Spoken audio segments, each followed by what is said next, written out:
Now, here's your Farm and Ranch report from the Montana Ag Network. Hi everybody, it's time for your Farm and Ranch news. Well, country of origin labeling is back in the news, and that's because a recent publication by the University of Tennessee's Agriculture Policy Analysis Center has urged the return of mandatory country of origin labeling for beef, pork, and even bison. Now, the center says that COOL could give consumers the information they need to buy products that meet their individual buying preferences.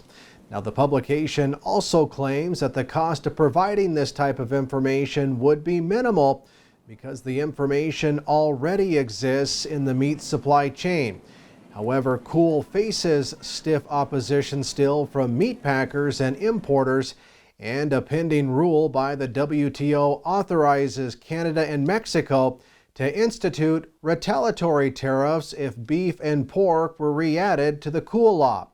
But R-CALF USA's Bill Bullard argues that Congress can avoid retaliatory tariffs by passing a new law to reinstate country of origin labeling for beef rather than re-adding beef to the old law.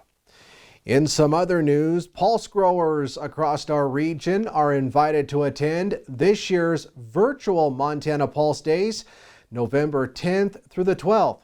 Now, Northern Pulse Growers Association President Chris Westergaard told me that even though they would like to still meet in person, they still have a good program in store, and the virtual platform might even encourage a few more people to participate.